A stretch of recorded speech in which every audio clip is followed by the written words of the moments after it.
Hello, everybody out there in YouTube land. This is your t-shirted historian, and welcome to the Week in Geek. You know, uh, one of the reasons that I started up this channel was because I wanted to talk to a lot of these really cool people. And what I would see, with other YouTubers is they would get all these really famous people that I like on their shows. And I thought, man, that's what a cool way to get people to talk to finally make these connections that I always wanted to interview people that I always thought about, and then as I did it, I found out uh, it's really hard to get people to come to your show and hang out on your show, especially when you're like a small subscriber. And B, it almost always involves having to know somebody who knows somebody who knows somebody. There's very few really, really famous, talented, or well-known people who are willing to be that open and just come down and hang out with you. I've been very lucky with the ones I have had. Mark Reinhagen was a big, big, big, big catch for me. And I'm real lucky that, he still likes me well enough that he wants to keep coming on the show. Still don't have Mike Pondsmith.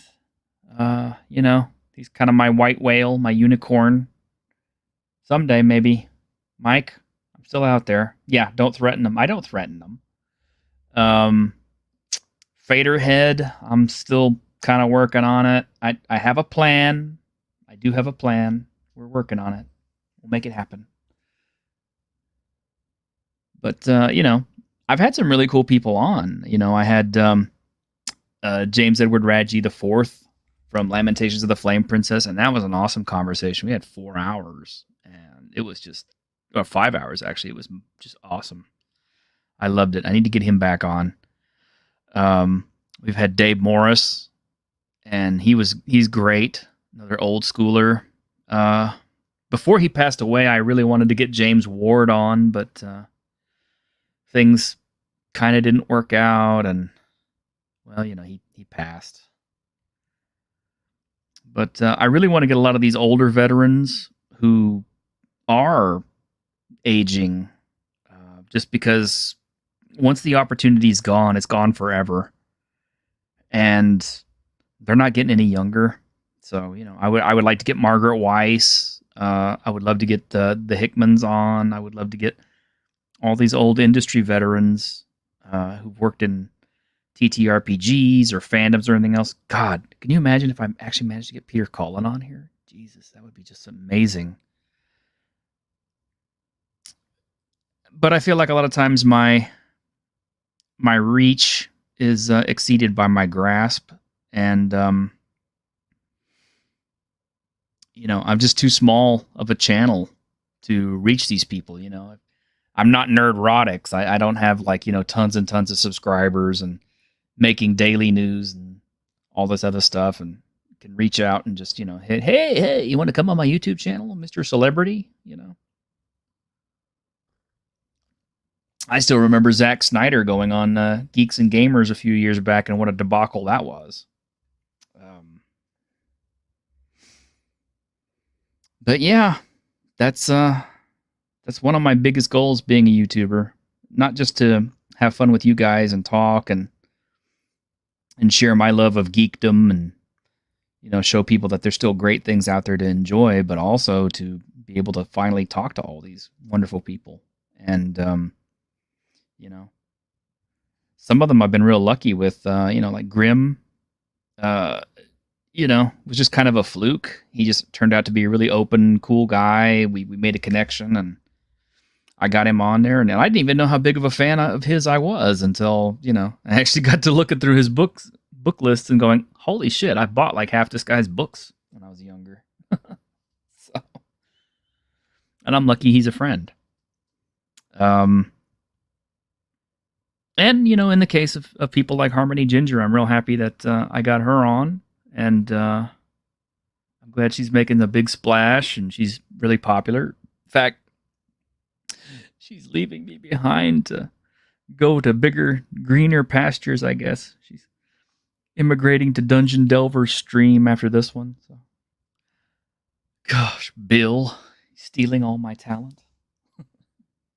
But no, seriously though, I'm glad she's got her own show. I'm glad she's taken off. Yeah, I know. I'm being dramatic, Harmony. I know you're not leaving me, but I'm glad I've got her on. I'm glad for Ironcaster. I'm glad for all the folks that I do get, which is kind of a lead-in for today because we were supposed to have Joel T. Clark, the writer of Tian Shang Lone Wolf Fists. Why would I be interested in that particular game system? Well, because it's pretty much Fist of the North Star with the serial numbers filed off.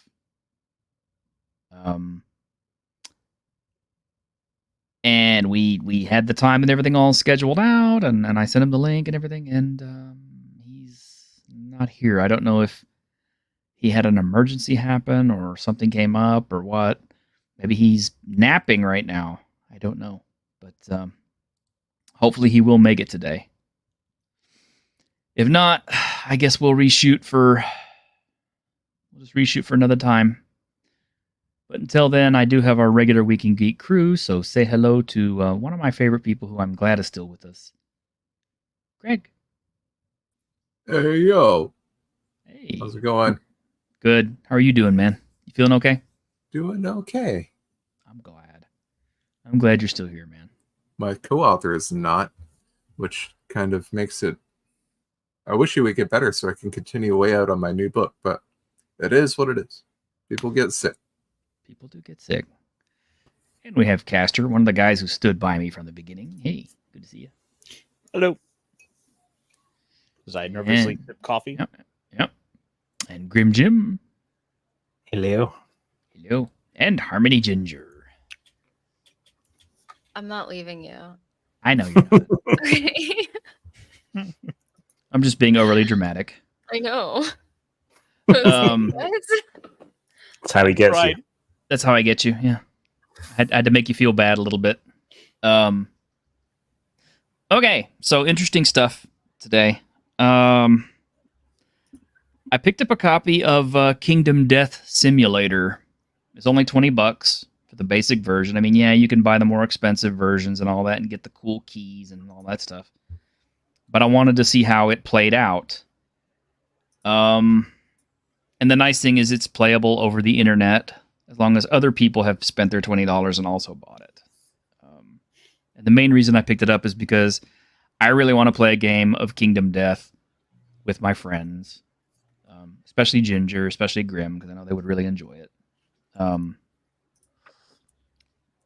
But the thing is, it's kind of clunky. It's a little bit like Tabletop Simulator in that you have to manipulate everything on the table, by mousing and picking it up and putting it down on that. Yeah, you can play it over a stream, Patty. So until I get really proficient with it and get it down very good, I'm not going to recommend it or try it. But I am playing with it to try to get it down and understand it and work with it and see how well I can manage it. I have hopes. And yeah, Kingdom Death Monster is a very cool board game, but there is a lot to it. There is a lot of pieces to it. It's just a little bit frustrating to do it over a computer screen because it's like if it was a reality, I could do this stuff really, really quick. I know what I'm doing. I can shuffle cards. I can pick stuff out. This is kind of like, scroll, click, set down, click, pick up, click, do this, click, pick up, click, and it's just kind of like, oh my God, it takes me longer to set up a damn game than it does to actually play it. So, anyway. I have a lot of good experiences with TTS. Like, did you say it had its own adaptation, or were you talking about doing it on TTS? No, we could do it live on this. Oh, okay. It's got its own dedicated system called what is it actually called? It is called Launcher of Death. Oh my God, it's a Joel. Guys, my bad. I was watching Twin Peaks and I lost track of time. Wow. We've all been there. Must have really been engrossing. Oh, dude, have you ever seen Twin Peaks? Christ! Oh, I've only seen the scene where the guy has lost his memory. He's inside the shop. They try to hold it up, and he basically beats the shit out of everybody and throws the bullets in the fryer. It's a good one. The pilot is basically like a movie, and I got the gold box set, so it actually has the pilot on. The other DVD set didn't have it. It's just every episode but the pilot, and I was like, well, this is fine. It's everything that I love aside from the pilot. This one had the pilot, so I sat there and I made myself a sandwich, and I got my sweet tea and my little glass skull, and I just kind of David Lynched for however long. It's like an hour and a half. It's a huge pilot, but it's really, really good. And I left my phone in the other room, so I was like, I want no distractions. I'm going to completely immerse myself in this. So that was sorry about that. That's what's going on. Can we back on the other hand, up to the glass skull part? Oh, yeah, I've got a little glass skull jar that I drink my sweet tea out of because I got to stay in theme, What kind because of you're tea? such a fan of Indiana Jones. Well, I'm a fan of skulls. No, I like the first three Indiana movies. I drink the Milo's sugar-free sweet tea because I'm trying to lose weight, and it tastes pretty good. It's enough to fool a Southerner. So there you go. It is good stuff. For Milo's sugar-free sweet tea. Anyway, hello everyone. Wow, everybody's here. Jeez, I didn't realize. I thought it was just going to be like a little interview. Grim Jim is here, man. Goodness. Hi. Oh, Grim's a regular. That's amazing. Yeah, I should watch this show once in a while. Yeah. We like Fist of the North Star, Joel. Don't you know that? We all have that in common. I'm kind of obsessed with that show. Yeah, just a tad. We came out in the same day. The Fist of the North Star movie in Japan came out the same day I was born, March 8th, 1986. So Stars aligned. I think Elvis died like a month after I was born or something. But anyway, I don't know. Sorry to barge in. No. Twin Peaks. What's the conversation so far? I've got no context. Well, actually, we were talking about Kingdom Death Simulator because it was kind of like, I got to figure out how to fill the time now that Joel's not going to be here. I'm here. I'm just awesome. Two things are true. Okay, well, I got so organized about the hex crawl yesterday that I lost a lot of sleep. I've got a new hex crawl for a Lone Wolf Fist I'm working on, and it was like a bunch of disparate chunks. And then the day before yesterday, for some reason, it like crystallized in my mind. I had a day off, and I was at Denny's because I was getting my oil changed, and I'm like, well, let's go to the northmost Denny's in the world. And I went there, and I brought my handy dandy notebook, just like Steve taught me, and I wrote out like this little thesis thing, and it's really, I don't know, it organized my thoughts, and like immediately it was like a dam was breaking in my brain. And so the last couple of days I've just been like frantically putting stuff in there. I'm really happy with it. I got inspired by Carcosa, which is a Lamentation of the Flame Princess product, which is a really clean layout for its hexes. Yeah. And a little bit like Maze of Luminusa, which is another Lamentation product, which I really, really like running because it's got this really sexy kind of 2-page spread like ethos where you have all the stuff you need for a given place and the stuff in it every time you crack open a different place. There's no awkward flipping between pages. It's really well laid out. And there's another one too that was really Yoon Suin. I'm always inspired by Yoon Suin. That game is unbelievable.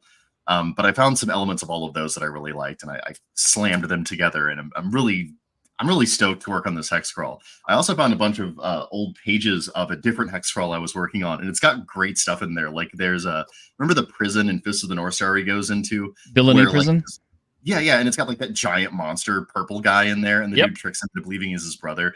I did a version of that, and it's just like on a piece of paper back there. So I was like, well, I might as well publish that. So yeah, indeed. Yeah. Okay. Well, first off, I'm gonna get you in the right headspace because I think we're mostly on the same wavelength of stuff. But I was really excited about this earlier, and I wanted to give you guys something really cool to listen to and look at for about 3 minutes. Because earlier this week they announced that this game was dropping. It's a shmup or a shoot 'em up, or as we used to call them back in the 90s, shooter. Or a Doom clone. That's what I remember calling them. Well, Well, I'm talking about like a space shooter type thing. You know, like R-Type or Life Force or all those. Bullet hell kind of thing. Yeah. Well, yeah. I guess now they call them bullet hell, but but I found this and I was super excited about it. And mostly I'm showing this to Greg. I figured because he's going to be into this more than anybody else on this panel. But I figured Joel, you might actually like it too because show me. I have a feeling that this is your kind of stuff too. But this is from a game I just picked up called Devil Blade. And it is really awesome. This is actually my own game footage. It's about 3 minutes of it. And awesome soundtrack, old school graphics. Oh, that's awesome.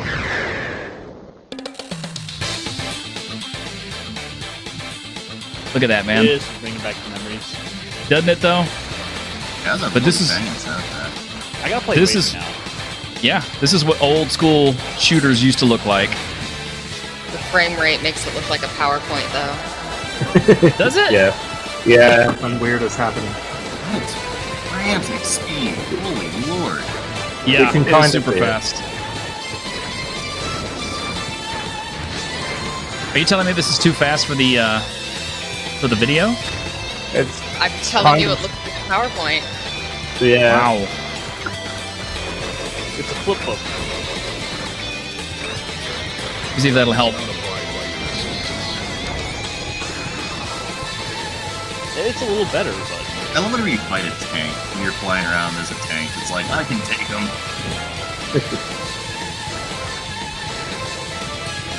I guarantee you, it is 60 FPS smooth when you're actually in game. It's like out of courtesy to the tank, you stay within bullet range. Let me skip ahead a little bit. We'll get to the boss fight. I love bosses in these games. The old arcade cabinets that played like this have the coolest bosses. I remember one really distinct. I forget what the actual name of the last boss was. Like they just when they airdropped this giant monster monkey at you, and you had to fight that in midair. It was pretty rad. Kind of like I remember stuff like that. Okay, this is one of my favorite things where there's like parts falling off, and in this case, it's just replace them with different add-ons. Oh my gosh, Ironcaster, I'm making a fan out of you too. It's not quite a bullet hell, luckily, because I don't like bullet hells. Yeah, it's got the same kind of general gameplay though, where like your defensive maneuvers are moving around the huge spreads of attacks that the hells are throwing out. And you have multiple rates of fire and stuff. Oh, dude, I love that. I love that sound clip there. That's great. Oh yeah, the voices are really cool in this. Have you seen the anime fan little video that someone made of R-Type? That one's tight too. No, oh my god, I gotta watch that now. Yeah, I love R-Type. You don't have to find it now, but later, go watch that. It's excellent. I literally sat down one day and watched my friend beat R-Type on 1/4. Yeah, he was Japanese, of course, so like. Oh, okay, yeah. Over there, it was kind of like shooters are just kind of like. That's their thing. Natural advantage. That's why they made R-Type 2 to be impossibly difficult because the Japanese players complained that the first one was too easy, and meanwhile, Americans can't even get past the first stage. Yeah. But see, this is the kind of stuff that I grew up on and I enjoyed. So when I found out about Tianshang Lone Wolf Fist, I was kind of like, oh my god, somebody actually made a Fist of the North Star game? Somebody had to, like, for real. It was weird that no one else had done it aside from there's that one Italian one, I think. Fabula Ultima? Actually, was that? No. There's actually a Fist of the North Star game that's in Italian. It was never translated, I don't believe, but I've got a version of it, the Italian version on my computer. So It does exist. It's just I don't know. My understanding of the mechanics was it was a little too, I don't know, it was a little too hero system. It was a little too crunchy. And I want to do something a little broader, more of a love letter to like just done like late 80s, early 90s anime in general. Oh, look, you can get the PDF. Oh, cool. Oh yeah, I bought the PDF a long time ago. But yeah, I don't think too many of our panelists have actually seen this or played it. So this has Joe sent it to feed on occasion. And it's something I've always kind of looked at and admitted. I'm like, I should really get this. I think it's sitting on my wish list right now, actually. Yeah, there's a bit of a learning curve to it. That's one of the things that kind of I think that's one of the reasons it's taken a little while to catch on, is that it offers a lot, but it really is very different than other games. Like the only other games that are like it are the ones it's based off of. It's kind of rooted in the one roll engine where you roll d10s and you get match sets, but like the ones that the particular games that came out of that, which this is the third in the lineage, was Weapons of the Gods by EOS Press. Then later they did a different version of that called Legends of Wulin, which was like a less Shansha, more wuxia version of it. They moved the timeline ahead and they kind of disconnected it from the comic book which it was based on. And then my game again is even ridiculously further ahead in the timeline, even less connected to all that stuff. But it shares a lot of the mechanics. And I actually had a chance to talk to and design with Eric Tinbreck and Jerry Skold. They had a little bit of input on it, especially in the early stages when I was first putting it together. So I kind of have the blessing of original designers too, which was nice. Well, but, yeah, it's very different. It's definitely a learning curve with it. It's not OSR or OSR adjacent, although weirdly it has a lot of OSR principles in it. Like those charts right there, those are kind of based on the what is the chart in the Marvel face rip system? It's that same thing with the unearthly and all that. Yeah, the original version of this, actually, I just straight up used the exact same nomenclature and the exact same tiering system. And I evolved it a little bit for this game. But it's really, like, if you play Marvel Face Rip, the effect charts are going to be really familiar with you, or familiar to you. Okay. But yeah, so, the dice as a resource is a really weird thing to wrap your head around. Because usually you get kind of a binary, do I hit the guy or not during a turn? Like, that's the OSR style, is I roll my d20, do I hit him or not? I use my spell, how well does it work? But like this is like you roll a pile of d10s and they give you discrete actions and you can power them up with your kung fu. So like you have all these different options in every round, and it's a lot more like crunchy and a lot more like there's a lot more moving parts in a given round than a given round of like a D&D game. And so like that, it's definitely a big learning curve, especially if you want to be the GM, because it's like the power scale is like exalted level. So on top of that, I decided, oh yeah, also you can blow up cities at the highest level of power. So this can be pretty intimidating if like you're a new GM and you're like, I want to try this game, and it's like, oh, it's a totally alien system. Oh yeah, and also they can wipe cities off the map eventually. So have fun with that prep. So it's Rifts. Or it's Godbound. Like, better or worse. Huh? Okay, so. Like I said, I don't think too many of my panelists have tried it or know about it, and maybe the audience doesn't as well. So if you could tell us, like, kind of how the game works, and maybe eventually I can, put Grim into a chokehold and make him run it. I would be absolutely delighted to see a review of this pop up on your channel, Grim. Although I will say it's a bit of a mountain to climb, so I'm not going to blame you if it never happens. Well, I have read Weapons of the Gods. Okay, well, you have an advantage over almost everyone then. Yeah, you did send me a copy very early on, and I feel bad because I didn't review it, but it was a PDF, and if it's not a book, it doesn't sit there on my stack glowering at me. All right. I'll send you a print on demand, and then it can glower. It's bright yellow. You won't be able to miss it. I'm still waiting on my copy, Joel. You know that? For real? Damn, man. Yeah. Drive Through RPG is dragging their feet. They are. You can send them an email and be like, hey, look. I mean, because it's been over 3 or 4 weeks or something now, and it's just like, damn. I think they print out once per month. I think they get all the stuff, and then they do a big print run to do a cost-effective thing. That's my assumption with that. They're probably trying to curtail costs. Because that's how I would do it if I were in charge of doing the printing, is I would try to do it in batches so that I could do a lot at once and do as much as I could to get towards like an economy of scale. That's my assumption. I mean, like, maybe they can't do that with their process, and I'm an idiot, but like that kind of makes sense. That sounds right, because they do it through Ingram Press, which is Lightning Source, who I used to use for print on demand, but stopped using. I don't think their quality is as good, but it's who Drive Through uses. So, yeah, but yeah, I think that's how they work. It seems to have a low bitter energy. Not that I'm really upset with the quality of the hardback that I wound up getting. So I got like 3 or 4 as I was going through different versions before I sent them out for the Kickstarter.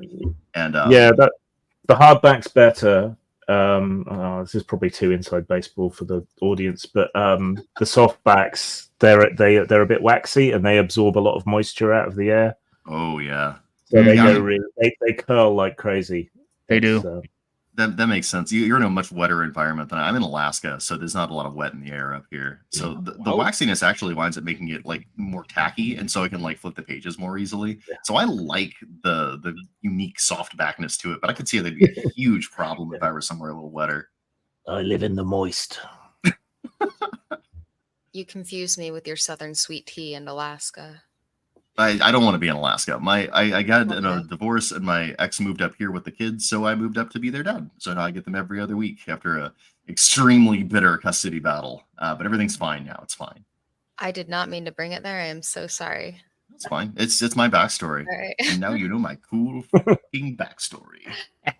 Also, I'm watching Smiling Friends recently. My bad. Okay, so let me talk about my game, my most favorite subject forever for a minute. Okay, so very, very fundamentally, the pitch is that you can take and make any kind of like late 80s, early 90s like anime character you want, and you can kind of just make them happen. So you could be Bash from Trigun, you could be Spike from Cowboy Bebop, you could be the first arc of Dragon Ball Z Goku, probably. Maybe right to the end of the Saiyan saga. And after that, I think it gets kind of absurd. But like right about to there, you know. And any of those guys, any of the kind of like shonen style anime character protagonists, you can be one of those guys, and you get cool kung fu, and you're in the post-apocalypse, and you gotta deal with that. What about Gungrave? No reason. You could definitely do Gungrave in this. As a matter of fact, I've even got a gun style that has some Gungrave elements in it. So minus the first episode, which is weird and doesn't make sense. I remember the first episode of Gungrave. I remember the first episode of Eat Mans. That's saying something. Can it do Berserk? Oh yeah, I can do Berserk. Of course I can do Berserk. Oh, yeah. I literally have a power called Guts and Strife Stance, which lets you have a huge weapon. So yes, Okay. I can do Berserk. With all of these series thrown out, I think probably the 2-ton gorilla of the modern age that has to be asked is JoJo. You can really do the stands. That's one thing, because like the stands are very particular to JoJo, right? You can do other stuff, but you would have to hack in something for the stands. Like they're so weird. You can do some elements from JoJo. So you need something a little bit more gonzo for that. Caster really wanted to ask you if they could do Gundam, because that's pretty much, you know.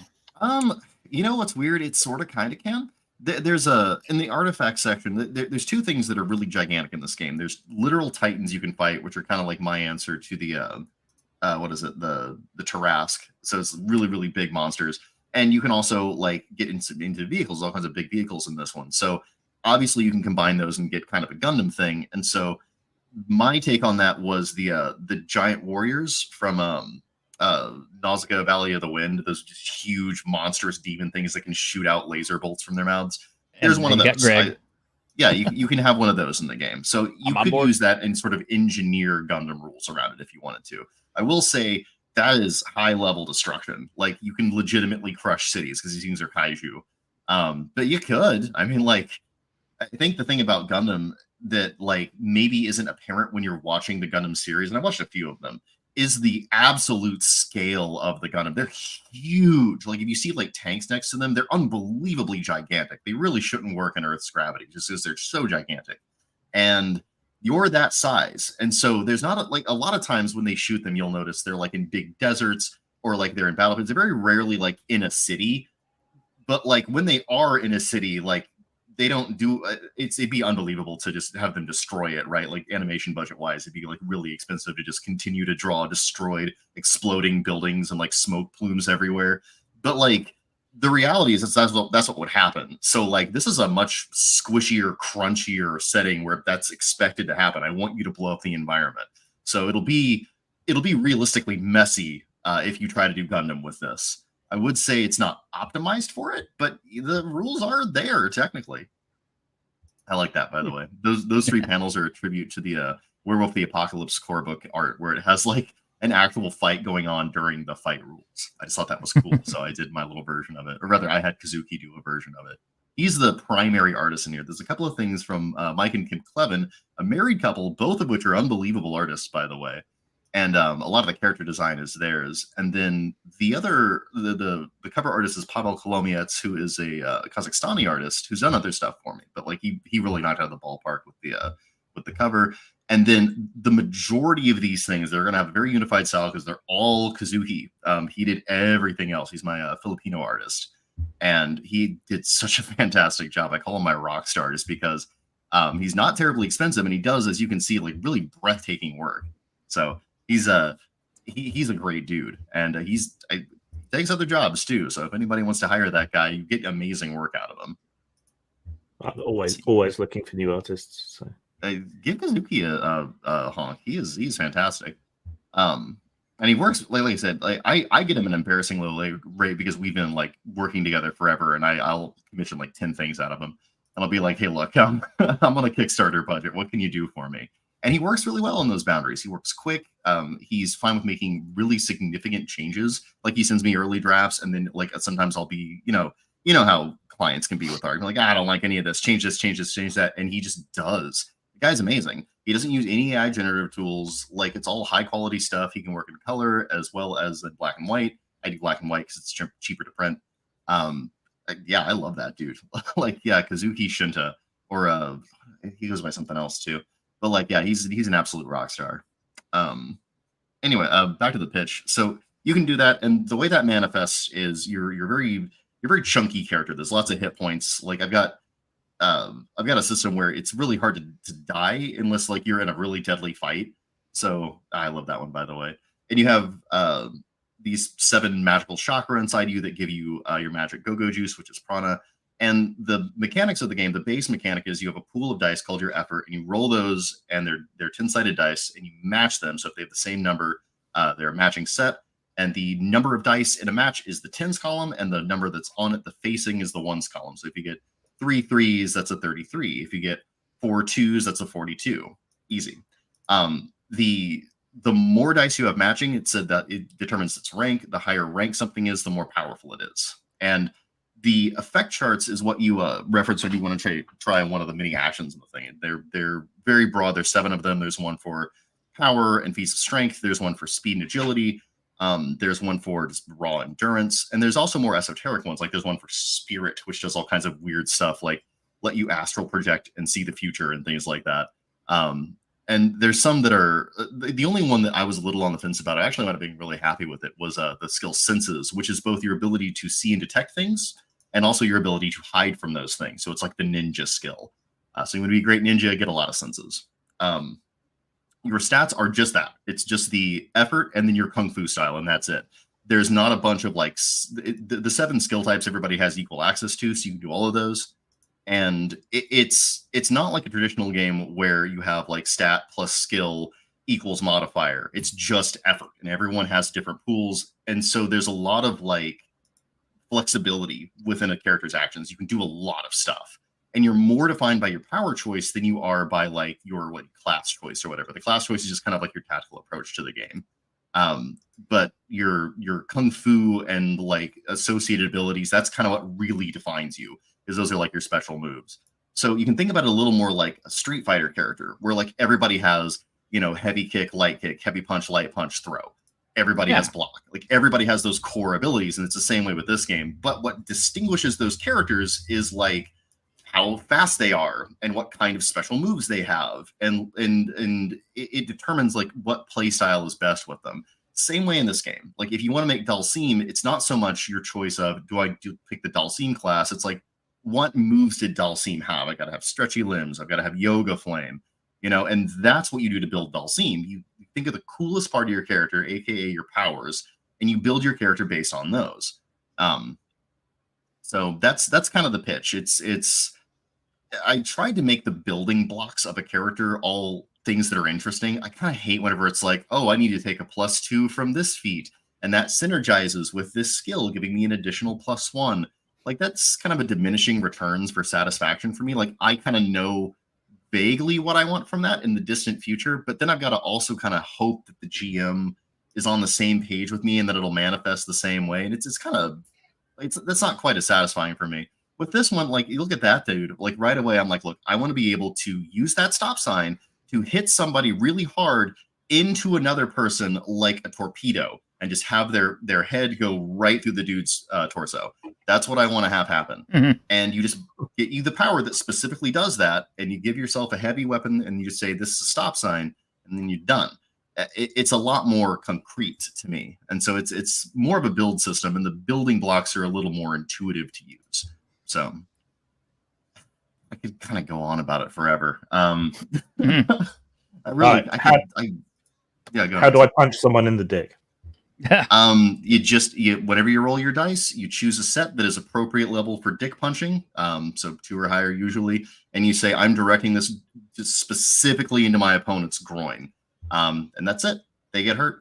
They can try to defend themselves, and if they fail to, then you damage their dick. Actually, the damage system is kind of cool because although you have hit points and health levels, once those get punched through, and they inevitably do, you get imbalances, which are just basically wounds that stick around. Broadly, there's 5 physical imbalances, 1 for both arms, 1 for both legs, and 1 for the head, torso, and of course the dick. So if you put them in the dick, it continues to bleed in future rounds, and they can either take a huge negative penalty as they waddle around, crunching their just shattered groin and pelvis, or they can man through it and bleed out heroically and continue to die from dick blood. Okay, so I noticed that the 5-star spirits, obviously, it's a homage to Hokuto no Ken or Hokuto Shinken. Yeah. Which obviously that's going to be my favorite. But I am curious, since we have that part covered, which of these styles could cover, let's say, like Gento Koken or Nanto Shinken? I had to rein myself in a little bit. So there are, 14 core styles in the book, and then there's a bunch of other ones in the back that backers all made. I kind of have them all under that style, that because broadly every faction has access to 2 of the different martial arts, and generally they fall into the camp of elemental control / weird cool thing / weapon style. So you have basically like the Golden Lions have the sword style, and the Silver Phoenix have the spear style. The 5-star spirits have the unarmed style, and it is very, very much like it's very Hokuto no Shinken, but like it kind of has elements of all the styles. Like the form type, which is sort of like the most basic power that you get from it, lets you use your hands as any kind of different weapon. So if you wanted to do that thing that Ray does, where he like cuts you into ribbons with his fingers, you could do that with that style. Okay, so I could do the Nanto with it too. Really quick. Harmony, hey, thanks for coming in today. I know you got to go. Go hang out with Bill. Go have fun. I wish I could stay longer. Joel's getting really into this, and I'm loving just hearing him speak about it. I had so many questions about the dick punching, but I need to get on out, so I will see you guys soon. Bye. All right. Take care. Later. This would be a great place to put a 1-to-1 time joke, I think. Everybody jokes with her about that, but she's honestly been really nice about all that, and she's been. No, I know. It's just she's associated with it, so it's funny. So that does bring to mind a question though. So are you more focused on one-on-one battles, or can you handle fighting groups? You can definitely do groups. I will say that, like, if you have groups versus individuals, there is a real action economy element there, and it's pretty easy to calculate too. A lot of things like you would muck around with like challenge ratings and things like that. That's beyond me. I don't like how abstract that is. With this one, it really is just if you can count up the health levels and effort dice of a given side, you kind of know how well balanced they are against each other. That's not exact because there's a offense tilt to the system. And there is there's a mechanism in the combat, which was suggested really early on by Vic Andrade, who is the graphic designer, based on 13th Age. And 13th Age has this thing where combats escalate every round, but it's kind of like a narrative thing, like it's narratively escalating. Here, you just open up more chakra and you get more power every round. And that gives you more access to your superpowered kung fu and access to the much more deadly kung fu at the higher levels. So as the combat wears on, those with access to more powerful kung fu have a tremendous advantage over those without that. So boss characters tend to be really deadly in later rounds. So you kind of have to take them down beforehand. I had a character who lived 2 whole rounds because the the party foolishly didn't shoot him with a tank. They shot his tank with a tank, and he ripped through their tank and then proceeded to mutilate both of them. And one of them had to sacrifice himself just to take the dude down in the second round. So the escalation is pretty gnarly. But no, like I made this game such as that you could do really good, satisfying one-on-one duels, which are a lot of fun. There's lots of really good decisions to make, and it's even though you got everything kind of laid out before you when you roll your dice at the start of the round, you still don't know what's going to happen. You don't know what sets you're going to get, and you don't know exactly how things are going to manifest. It's really hard to calculate. So it's really satisfying as duels. But whenever you get into bigger battles, like they still work fundamentally the same way. You simply have a larger number of choices to make. And a wonderful thing about it is that you use the same pool for offense and defense. So very rapidly, you'll notice that you actually only kind of have about a half to 2/3 you can actually make choices with, and you have to hold the rest back in reserve to defend with. So there's this natural kind of balancing to it, just based on the number of dice, like kind of, having these different things they have to do.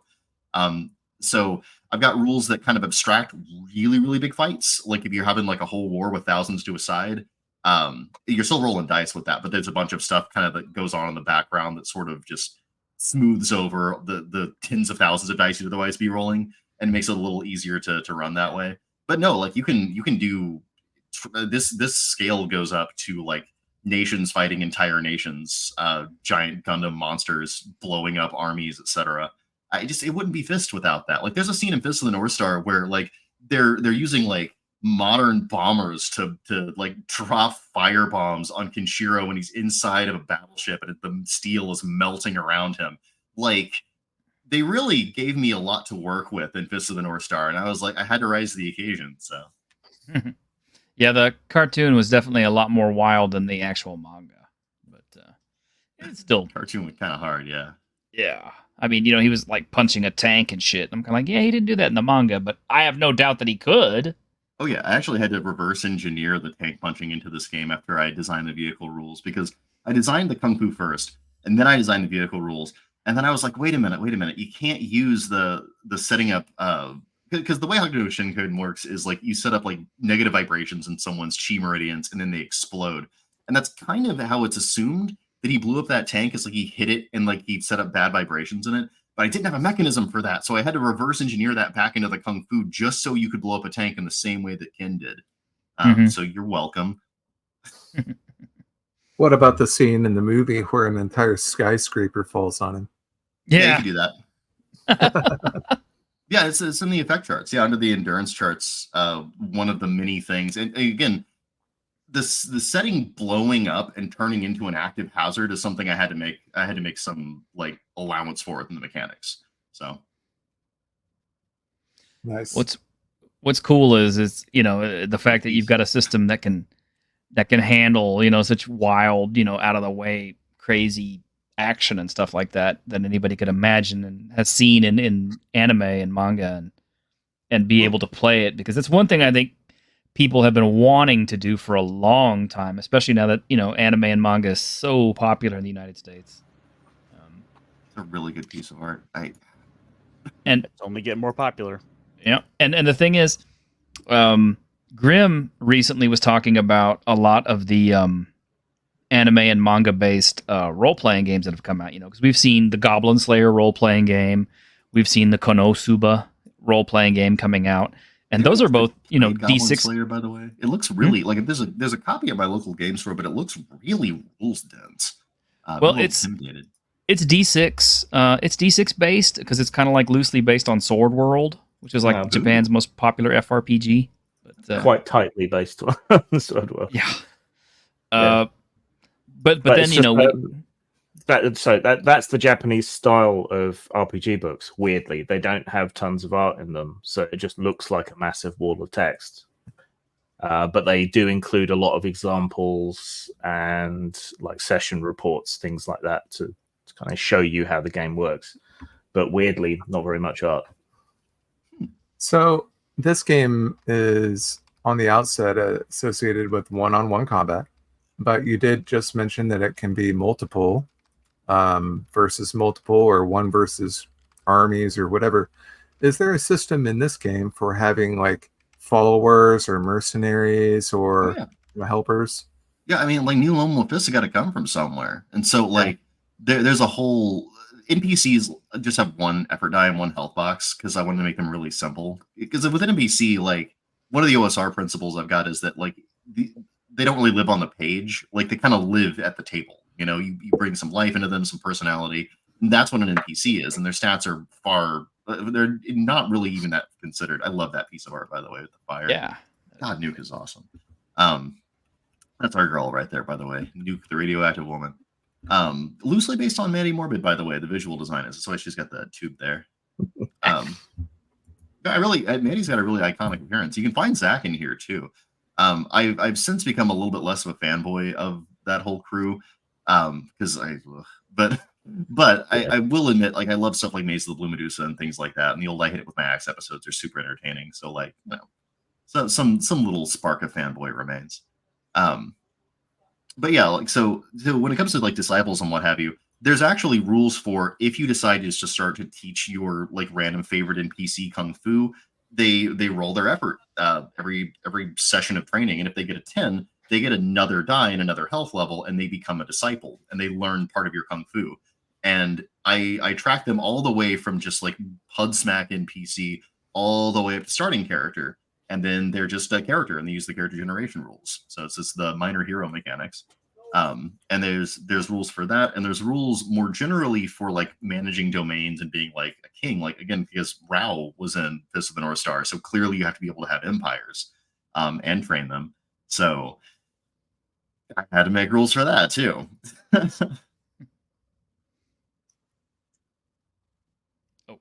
If you check our private message real quick, Joel, I just want to be mindful of everybody's time. Oh yeah. Like whenever you guys want me to shut up, I'll shut up.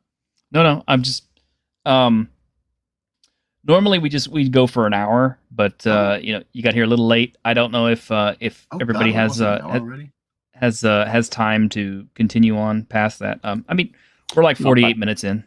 Oh Lord Almighty, I'm a windbag. I'm sorry, guys. No, you're fine. I'm just making sure everybody's got time to stick around a little bit longer if they need to or want to. Yeah, I cleared off the day for this. So. Okay. So it's obvious the martial arts is a big part of this, but with that as well is also the question of weapons. Like what sort of differentiation do you have between using weapons and just using your fist?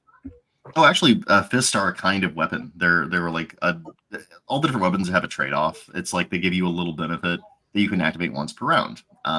It's based on the Legends of the Wulin weapons, which are like I think they have the 8 classic Chinese weapons. I'm not using those exactly, but like I've got different weapon like categories. Like there's needle, which is like a subtle weapon that you can put poison on, and then there's like swords or balanced weapons like that. There's ranged weapons like guns or bows, and then there's like spears, which are more like a reach weapon, and they all have like kind of like a function in combat. There's kung fu styles based on all of them, so that's they're required to use those particular moves in those particular styles, but more broadly, they all have something to recommend to them just as a thing. A lot of the powers you have in this game are a once per round thing, like the form there, like the Devil Blood Sutra. Each one of those gives you a thing you can tag one time per round. So like you do Devil Claw Swipe once. If you have a facing 8, adds a bonus to an attack. Once per round, you can use a single one of your dice to attack with. Usually you have to have at least 2 dice to launch an attack or something like that. You can always defend with 1. But like if you want to launch additional attacks, you have to have groups of dice. So the unarmed power is it lets you do that twice. So you can do 2 single attacks, which actually is a big deal because being able to attack is usually a pretty big advantage over using a die as defense, especially if you're going before an enemy does, or after that they've already expended all of their dice on someone else and they have very little left to defend with. If you just hit them over and over, it's kind of a big deal. So that sort of keeping that as a single use per round thing was a really good limiter. So you couldn't just predict who's going to win by who has most dice, because they can't necessarily use all of them for actions. There's cruft where it's like, okay, I've got a 1, 2, a 3, and 2 4s. I can attack with the 2 4s, but I can only use one of these other dice to attack with. So changing their value like that was really useful. But if you're like, you know what, I'm just going to drop my sword and I'm going to use 2 of these dice to attack with and my set to attack with, that's an actual trade-off that you could do. And so like that's the way I handle weapons in this, is like what kind of weapon do you have access to, and then what sort of bonuses that give you once per round. I'm noticing that prana takes a big part of the game as far as being able to spend it and use it to get extra attacks and things like that. Oh yeah, absolutely. So I'm guessing like somebody with a ton of prana can just kind of do everything. Sort of, but you have a limited access to prana. You only have so much that you get per round, and you have a very small amount that you start with.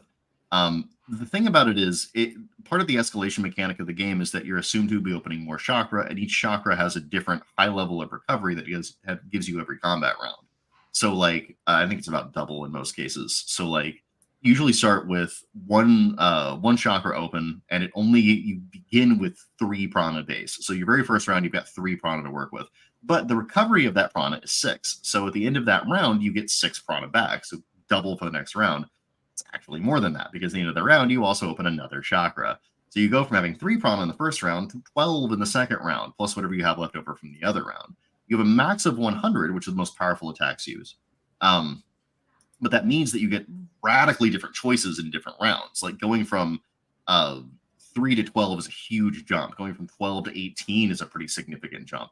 And all the kung fu is based on like what round are they likely going to have access to this, which is a version of the mana curve from or what they call the Jedi curve in Magic the Gathering, which is they base their cost on if assuming that you have 1 mana per turn, what turn is the spell available? Same exact kind of thinking here. It's like, how many rounds do they have to survive before they actually have realistic access to this? And there's ways to increase your prana, and there's different powers in kung fu that lets you do stuff like eat living flesh or drink blood or kill a certain number of enemies and get prana from that. So there's all these interesting strategies you can do to like circumvent that curve. But yeah, prana is the lifeblood of being able to do stuff like as is depicted on the rest of this art here, where you smash somebody with a train. Hell yeah.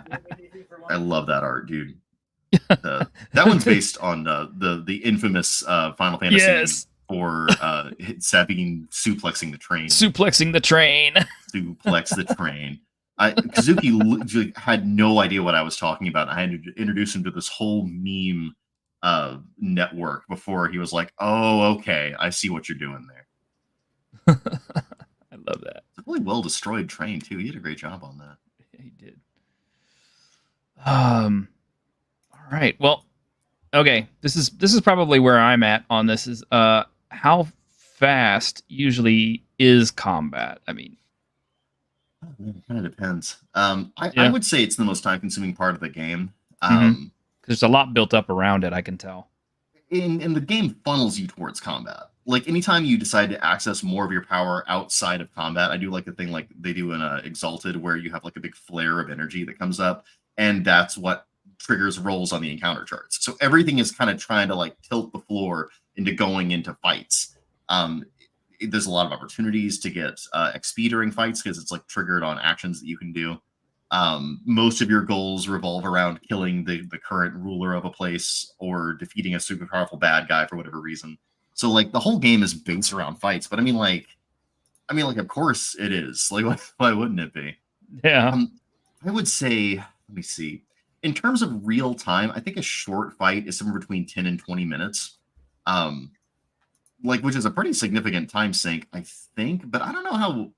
I don't think that's like ridiculous on the scale of fights in general. Like I would say it's pretty comparable overall to 4th edition D&D. If you played a lot of 4th, you kind of have like an intuition for like how long a fight's going to last. Same basic time frameworks will work here. I'd say 10 to 20 minutes is a pretty short fight. Not an unsatisfying one. I'm talking about like 1 to 2 rounds.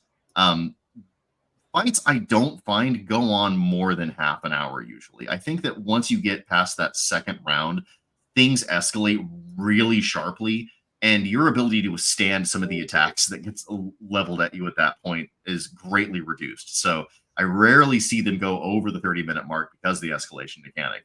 Theoretically, they could go on forever.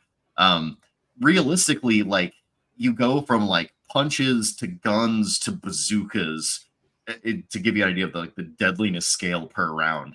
So like it'd be like tank shells and atomic bombs would be the next 2.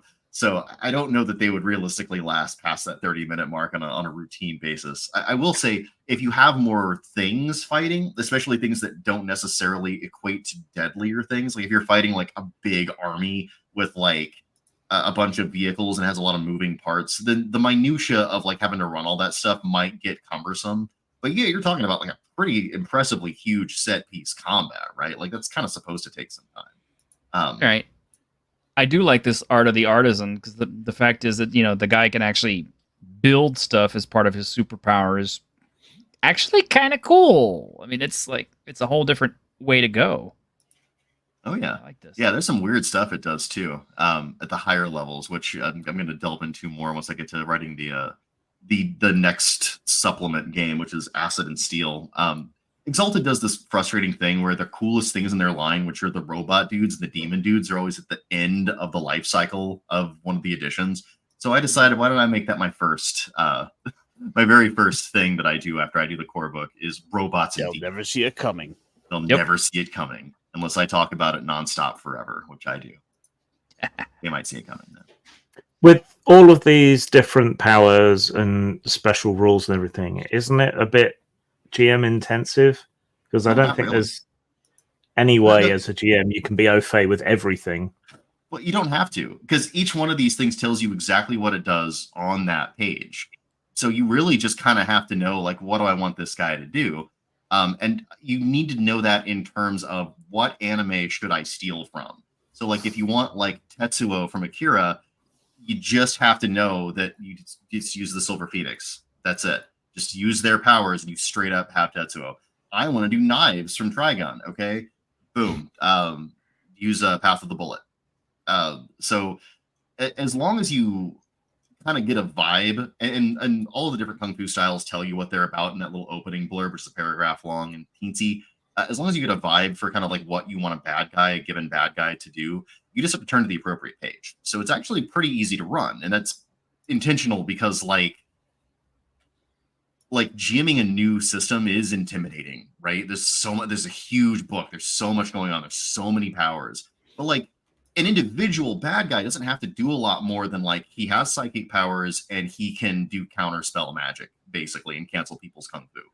Boom, and that's on 2 pages on a spread. So that's really easy to run in practice. I would say that it's useful to have the GM screen for this. It's a printout GM screen on Drive-Thru-RPG. I highly recommend it because it's got a truncated version of the effects charts, which you're going to consistently reference. Aside from that, though, it should be very GM friendly. Yeah, this is not a little book. Yeah, so we mentioned Exalted, and combats and that take forever, despite it being ostensibly a very simple system, because of the interactions of all these different powers and things, which slows things down horribly. No, you can.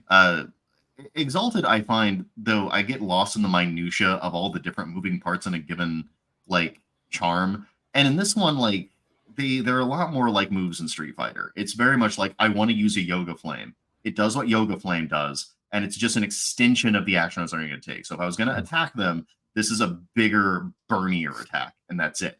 I make liberal use of keywords. I try to like keep all the rules segmented and clear, so like you're never like bogged down in like the minutia of really complex moves. I really want them to be like, I want them to be very, very straightforward. You can hit them with your sword, or you can use the magic version and hit them with your sword. Like it doesn't have to be complicated. And even like the higher tiered powers are really usually just like broadening of that. You could hit them with your sword or shoot a laser from your sword, which Exalted does do stuff like that. But a lot of times it's like, okay, this is an athletic charm that lets me re-roll 8s on my D10s, and then they explode if they're 10s, but the explosions also give me essence, which lets me build more of my initiative. Like 3rd edition especially, it's easy to get lost within charms. I really strongly fought against that whenever I was putting mine together. So far, the most complicated you can really get, because you can only use 1 power per attack for the most part, is just take your action, power it up with your kung fu, they defend, and power that up with their kung fu. And since those attach really nicely together, it doesn't grow very far beyond the basic mechanic of take your set, compare it to their set. Whoever has the higher number wins. I like the resources stuff too, because it almost kind of has a little mini game feeling to it. It does. It's kind of a mini game that you can use to generate plots in your game, or to whenever your players finally get to the point where they're like, I want to conquer and own this place. It can kind of add a little bit more weight to things like wealth. Actually, it's inspired by Ninja Scroll. The whole plot in Ninja Scroll is the bad guy wants to get a bunch of gold. And like, it feels so weird because the Kaimon Devils are like these unbelievably, like one guy can like turn into like a stone golem thing. Like another dude has like lightning powers, and it's like, who the fuck cares about gold? But like, yeah. But if you think about it, like, of course he needs gold. Like, there's more, you'll need more than 5 dudes to conquer all of Japan. Even if they're completely badass dudes, there's just more to it than that. And so it takes that. Humans care about gold. They do. We love it. And I want people to be able to care about gold, and that not to be a total fool's errand. Fool's gold, if you will. And you have a mass combat system in here too. Hey, told you. Yeah. So I guess kind of with that in mind, what about items in along those lines? Like, I understand, like, you know, martial arts is a big part of it, but there's that other part of getting equipment, getting gear. I've seen other RPGs that are big on a lot of that stuff, but then they just completely drop the ball on any sort of material and items. Well, I wrestled with that a while myself because I abstracted the weapons, right? Weapons and armor are all pretty straightforward. They're extensions of combat. So, like, I had to ask myself, like, well, what other items are they going to care about? This isn't like a game where a 10-foot pole is going to be the difference between life and death, right? The character power level is way past that level. So, like, what are they going to care about? And they care about stuff in terms of, like, if they're a king, they need to know where the food for their peasantry is coming from. But they also might need stuff like, what if they wanted to get inside a tank, or, like, you know, or drive a kick-ass, like, rocket bike, like in Akira.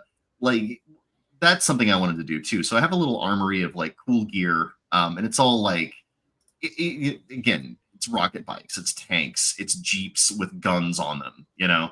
So that's stuff that people would care about. And then of course I've got artifacts, and artifacts are used. I kind of just use the same principles that you would use with Kung Fu, where it's like it gives you a particular power. I will say I got a little bit indulgent with some of them. I was thinking about that earlier. I probably went a little overboard.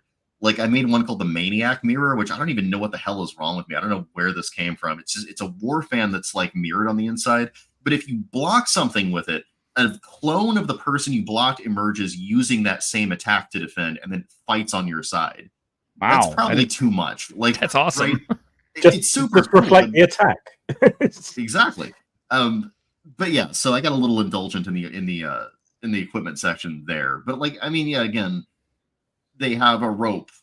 For the most part, like, you can just sort of have a rope. I don't, you know, okay. You can jump over a building in this game. Like, having a rope isn't that huge of a deal. You totally can. It's just its utility is diminished because you're operating on the superhuman scale.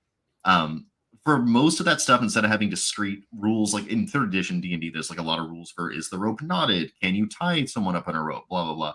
I just kind of have this more general, like OSR approach principle, where it's like, okay, what can this thing realistically do in the real world? It does that. The end. There you go, GM. You don't have to overthink this stuff. That's too much fidelity for too little. You know, you started talking about the rocket bikes and that. And now I'm kind of thinking about the other series that could be kind of adapted with this and done, like stuff like Kamen Rider, the Super Sentai, etc.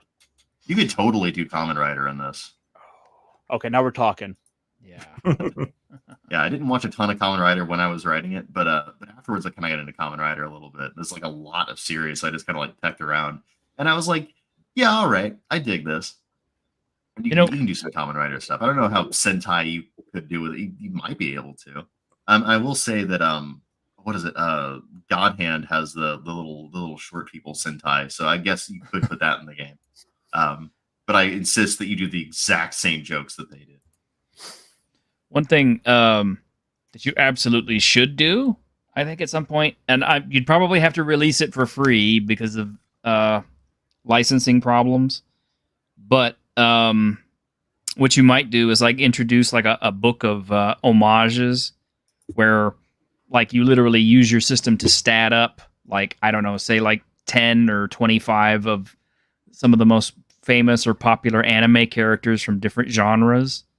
And then, you know, like I said, having them all statted up and release, you know, as an example to people, it's like, this is how you would make this. This is how you would play this character and everything. Because that would be awesome as hell, I think. Because people who would be looking to play like Kenshido could say like, oh, look, he already statted up that character here, so this is how you would go about doing it.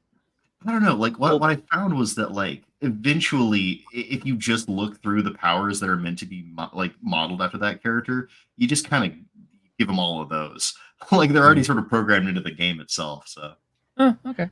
When I wrote Agents of Swing, I did homages to just about every character from Spy-Fi from the 60s and 70s. And people made a game out of guessing who the homages were supposed to be, which made reading the book a lot of fun. I think you could get away with actually doing a release if you just disguise it slightly. And actually, there was kind of a famous Boot Hill supplement that came out. I believe it was a Dragon magazine, but this is something I have never actually seen for myself, but I have been told about it more than once by old players who remember it. They said that at one point in one edition of Boot Hill, they released a article that had the stats for all of the famous, Western characters. Like they had like the Man with No Name, Billy the Kid, Wild Bill Hickok, and like some of the other characters like Blondie from Good, Bad, and the Ugly and all that stuff. They had not necessarily their stats, but they had like all their quick draw stats and all their accuracy stats and stuff like that to see like who was actually the best of all the different characters. And like the Man with No Name was just overwhelmingly the one who beat everybody in the entire game. But stuff like that was cool. I think that is pretty sexy. Yeah. So you've taken an extreme approach in one direction, which is to have styles and rules and everything for everything. What about the other approach that we see in something like Feng Shui? And I'm deliberately pronouncing it that way to differentiate it from Feng Shui. Right. So where that is almost entirely narrative and it's all about describing the stunts and so on, and then you get powers and so on top of that. I mean, like, can you do Feng Shui better than they did? I certainly can't. Like, because you read that game and it's everything you would ever want for that exact style of game. So, like, I don't feel like I need to retread that ground. I had to do something different. The second edition is not as good. Oh, well, okay, yes. But I don't have the second edition, so I don't care. Good. But I mean, like, just like I didn't want to do something like a hero system, because you can do a lot of this stuff with like hero system or like GURPS. Everyone's always like, oh, just use GURPS. But GURPS exists, right? So that's not a game designer's solution. That's a GM with a limited budget solution. Oh, I've already got GURPS. We'll just use GURPS. I'm not satisfied with people even play GURPS. I think it's just like a shelf queen that people say they play. Well, I mean, having played Hero System and GURPS, I can say that if you did try to build all your anime characters using those, yeah, you could do it. It would take a lot of points. It would take a GM who took kind of a liberal view of a lot of these things. And just because of the way those rule systems are written up, it would be very cumbersome. Did I seriously use the phrase ersatz demiurge? Man, I thought a lot of my vocabulary didn't. Yeah, ersatz demiurge. I must have had like the because they have the dictionary.com, but they also have like the thesaurus.com you can go to. I must have had that like alt tabbed, and I was like, what's a good, cool sounding word? Oh, ersatz. I've got the different armies down here. Like, I like this section of the bestiary because it ends with the Titans, the world-ending disasters, and the giant armies. I was so happy with that. The yellow turbans. Hey. Yeah, oh god.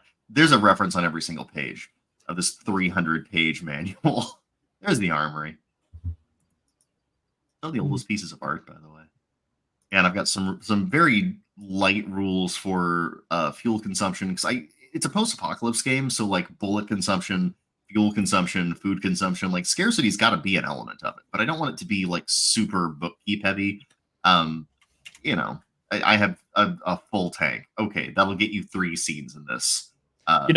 You're not alone on that, because I worked with Dominic Covey and on Darwin's World, and one of the systems that he had set up was the fuel for cars and motorcycles and stuff came in a unit called tanks. So I actually had a friend try to like pin me down and say, well, how much is in a tank? And I read the rule and I was like, well, according to this, it's like, because all the tank sizes are different, a tank is how much fuel it has to go like for a day or whatever. Mm-hmm. Yeah, I had to similarly abstract the fuel resource, because at the higher end of this, like Battleship, you can see, I had to figure out like, okay, what is a scale that is small enough that it can be like not hugely detail oriented, but also big enough to go all the way from like a dirt bike to a battleship. I did finally find units that would work with that, but it was frustrating. So I just wanted you to know how hard I worked. Yeah, well, they were just determined to try to make me say how many gallons was in a tank, and I'm like, well, we don't have I don't remember exactly how many gallons are in every unit of gas in this. It's a pretty big number though. It's like 10 gallons or something. Yeah. But I think I smudged the numbers a little bit at the very, very tips of the charts, but for the most part, I was actually pretty happy with how close I kept it to the actual real world. So yeah, everything in here is based on, because I have a very vague understanding of like how hard would it be to blow up an entire mountain. So I actually had to like kind of go online and just look up like, well, okay, physically speaking, what does that even mean? And like, there's a lot of interesting ontological messiness about mountains and myth, because like, okay, obviously lifting up a mountain is a thing that happens, in like Chinese myth, like Sun Wukong's pushed up a whole mountain at one point, or he gets crushed by it or something, but a mountain was involved and it was big and it messed with him. But like ontologically speaking, where does the mountain end and the ground begin? Like, what is the root of a mountain? How much weight is a mountain? That's like saying, like, how much weight is North Dakota? Why? You get to a point where the scales that we human beings use to measure things stop making a lot of sense. And I wasn't a huge fan of physics when I was younger, but I have become a fan of physics because of just how wacky it gets whenever you start asking bizarre questions like that. Like when you ask myth questions of actual physics, you get some pretty cool answers. And you'll find a lot of them in this book, because I had to do the research and I wasn't going to let it go to waste. God damn it. Sun Wukong was trapped under a mountain after stealing the peaches from the Heavenly Peach Garden, and every 100 years he was fed iron balls and molten copper. Yeah, the Sun Wukong diet, pretty hardcore. Yeah, it's almost as bad as One Punch Man's exercise routine. Oh, his is the most lazy exercise routine, and people have actually tried it and found the problems with it. But Greg, could you play One Punch Man? Yes. Did you need to take off, or were you going to stick around a little bit more? I probably need to take off. I just wanted to listen to everything he had to say. But yeah, you're enjoying it, huh? Yeah, somebody else has a game that can do Gundam. Anyway, I'll talk to you guys later. Makes you feel like Greg, do it well. So take care, man. Goodbye. Yeah, I have to admit one of the reasons I wanted Joel on the stream is because he has kind of like the same energy for his game that Raven CS McCracken has for his Cinnabar game. And damn, son, that's high praise. Well, I mean, we had Raven on, and it was hilarious because it's like I just kind of asked him, and he agreed to be on, and he was a little tentative at first. He said, "Well, I can only do about 30 minutes," because he was afraid that we were just going to jump all over him and just tear him up and just be nasty with him. People like really ripped on Cinnabar back in the day. That's a cool setting when a fun game. Like Cinnabar rules. Yeah. And that's what I told him too. I said I couldn't really get the game mechanics to work, but but I loved the setting. It was so cool and original. And when he found out, that's kind of like, yeah, we're actually going to give him a fair shake and be nice to him about it. He opened up and he was like, well, I could stay a little bit longer. And then all of a sudden, now he's been on the show like 3 or 4 times now, and he's always a joy because he's so enthusiastic about what he does. He's so excited, and he just loves it so much. And that is what I really enjoy about getting some of the game designers on is they're so enthusiastic about their stuff, and it's wonderful to hear it, and it makes me happy. Bleeds off the pages of that book. Like, I've actually there's a copy at my local game store. For being this far north, we have one of the coolest game stores on the planet, Bosco's, and they've got a lot of really like radical games. So I got my copy of like Spire, but it's also where I got my copy of Righteous Blood, Ruthless Blades. So yeah, and they got a copy of Cinnabar too. So I think that's my next one. I think it's my next purchase. Got to do something on those long winter evenings. Role-playing games are awesome up here because what are we gonna do? Like 9 months out of the year, it's Fimble winter out there. So yeah, there's go play with the polar bears. All right. Well, what other questions do we have for Joel, guys? Let him rip. I would like to point out that the three of us look a little bit like different versions of a Pokemon. Like I'm like the starter version. Oh, I like the Generous Whiteblade, by the way. So Kazuki drew that for me, but the Generous Whiteblade is I believe, like a Welsh legend. Like I wasn't shy about ripping from any culture that was cool. It's just a white sword that shoots fire. But he drew it like a Jian, so it's like a Chinese sword. I think it's really cool. It's a really nifty reimagining. There's Sword of the Moon that could cut through anything. No, this one's on fire. Every time you draw it, it catches on fire.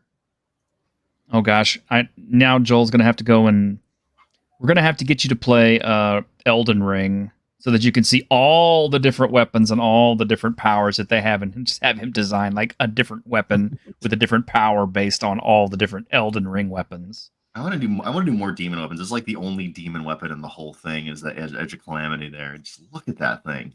Like Zook's really brought it with that one. It just looks just horrific, right? Well, I'm really surprised you didn't do a Soul Calibur homage. I mean, you're kind of looking at it.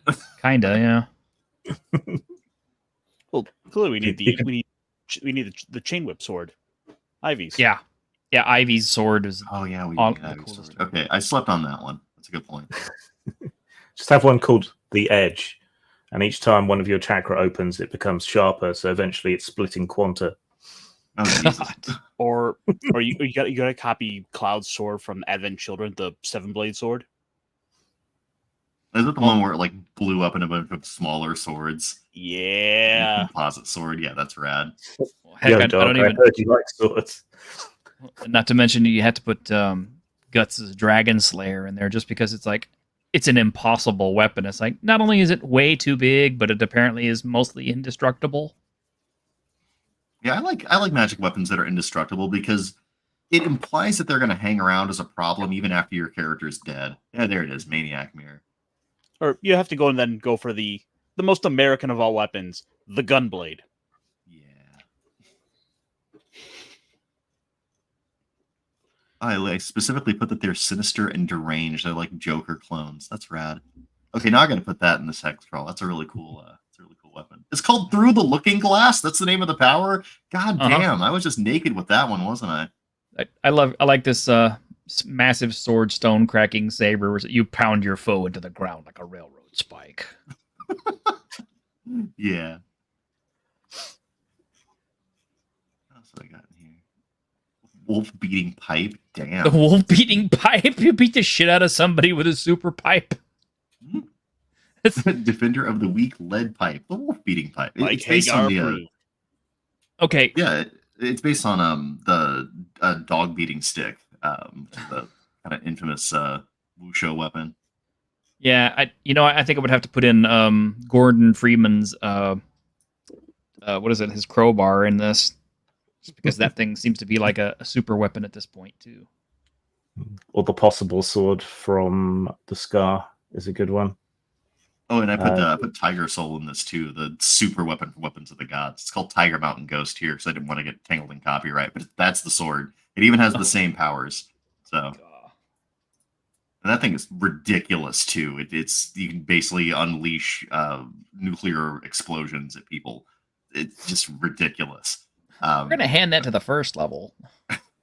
I actually had a really good D&D game where I had a normal first level. Like the first session was just go into a dungeon, get stuff.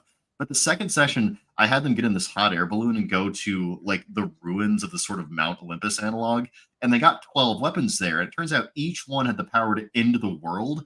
And because they were level 2, they suddenly found themselves on the radar of every power player in the entire setting, and it was amazing. I love stuff like that. Game. I love stuff like that. That's a free idea for a game if you're deciding to use it. Absolutely. I mean, there's nothing that's more fun than having low levels and then throwing them an artifact and saying, "Here, have fun with this." Right to the sharks. The only problem I ever have is, everybody always has the deck of many things, and they always throw that out there, and inevitably, the players don't mess with it because they're like, "No, I'm not going to touch that. I already know about that. I've already heard about one guy who drew the whole deck. Because his thinking was he knew what was in it, and he was like, depending on the sequence, this could work really well for me. I think he wound up getting obliterated before he got the wish, though, so that kind of sucks. Yeah, This is the part I based on Yoon Soon. So it's just a huge pile of charts that let you generate like basically anything in the territory of a given clan. Yeah, I remember you talking about this on Basic Experts channel, and I knew how exciting that was, and I figured, Grim would probably have something to say about this too. Because, because of how cool the generation system is. Look at how deep it is. I mean, like, I love stuff like this. These super duper deep charts that you can literally build a whole adventure off of. It's one of the reasons why I like Kevin Crawford games so much, is because he just has like, you want charts? I got charts for years. Yeah, there's really nothing like a really good chart, now, if you knew a programmer who could whip all this stuff up into generators that you could just click a button and kabam. I actually do know a programmer. He's working on a website for us right now. Yeah. There you go. Is it on your Discord or? No, I'm gonna have an actual website for the Five Emperors. Ooh. So it's gonna connect the Discord and the Patreon and all the different the blog and all that stuff. So because it's just kind of I've just got it scattered around the whole web. And the idea was just to just have one place everybody could go. It's even gonna be a forum and everything because I don't know, I haven't been to a good forum in a long time. Ever since RPGNet went kind of Patience Running the Asylum, I've I've bummed around for a few different ones, but for the most part, there's just not any good forums anymore. I was like, well, my Discord is pretty healthy. There's a pretty good amount of discussion on there. There's some really cool people in that Discord, and it'd be nice to give them a forum where not only could they do the same kind of fist-based shit posting that they're doing on my forum, but they could also kind of have it stick around and be a resource for new players and things like that. Because one of the things that was great about Legends of the Wulin was how approachable it was in terms of I want this game to do this, I want to do this kung fu style, and so there was a lot of fan content for it. And if they'd been a little more organized and were able to release supplements and things for it in a reasonably timely manner, then I think that could have been a real thriving game. Probably only weighed down by the fact that it took over an hour per combat round. Okay, so the one big Achilles heel of Legends of the Wulin is it took so goddamn long to get through everything, and it was tilted towards defense instead of offense. So generally, the result of a given round would be an hour's worth of very careful maneuvering, counter-maneuvering that will result in no change to the state of the game at all. And it became very unsatisfying to play as that ground on hour after hour after hour of gameplay. So yeah, I did a... Oh, go ahead. That is a martial arts trope, though, but it's one that's very hard to model in games, is where two people are evenly matched and they're sort of fighting back and forth for a while, and then one gets a slight advantage, and that's it. But you don't. It's hard to model mechanically. Yeah, it's unsatisfying. It's easy to model. You can do it. It just sucks because it's a. I was talking about feel good and feel bad game design with I think me and Taylor Lane were talking about that recently, and I like feel bad design. I like whenever you are playing a game, horror games are my favorite with this, or you get into a combat and it just sucks. The controls are sluggish and you're getting your ass kicked. I think that enhances horror, especially video game horror. But Unknown Armies has a pretty clumsy, deadly kind of combat where it sort of sucks fighting, And Taylor is working on a game that's kind of Unknown Armies-ish. And I was like, oh man, this needs combat that sucks more. It needs more feel bad combat. And so it's kind of like that, where it's like doing we are evenly matched, we have to find the slightest advantage. It winds up being feel bad design, because if you take a lot of your real world time as a player and nothing happens, sure, that's tense in character and like it's dramatic, but it's not fun. So like I did a huge offense tilt to this game. So like every single round, things are swinging and moving back and forth, and like you're always on the razor's edge of dying. And it's much more sad. It's feel good. It's the opposite. It's like it feels good to get 4 dice together and boost it up by 3 more ranks and then tear through an enemy tank. It's awesome. Well, it feels radical. One of the best, one of the most legendary, my favorite fights between, in Fist of the North Star, since it's such a big part of this game, for inspiration, was definitely the fight between Kenshiro and Souther, because the first time he fights him, he gets his ass kicked by Souther, and basically he's nailed up onto a cross and left to die. It has to be rescued, and his wounds have to be healed and everything.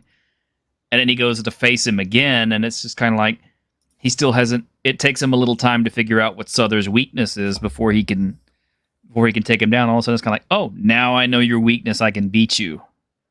Thing, which that to me is always really cool if you can simulate that in a game, but it rarely lends itself to it. It's really hard to pull off. Well, it's also hard to pull off a game that is simultaneously like consequential and also allows for that kind of dramatic. I was vanquished and Left 4 Dead, but now I'm back and stronger than ever, because that doesn't really happen in the actual real world. So if you have a game that has realistic consequences where like you take significant wounds and like you get crippled and seriously injured, you don't tend to just bounce back, and you certainly don't become more powerful after that. So it's hard to encode some of those tropes in a game design.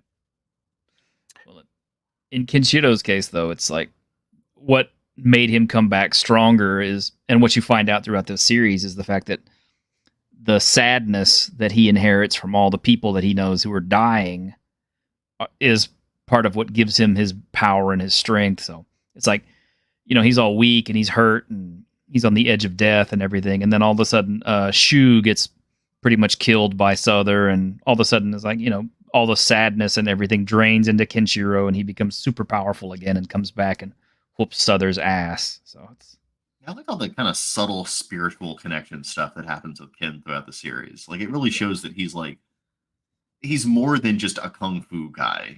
There's something about like the life and hope and the sort of like destiny of the world that's like linked in with him in this really interesting way.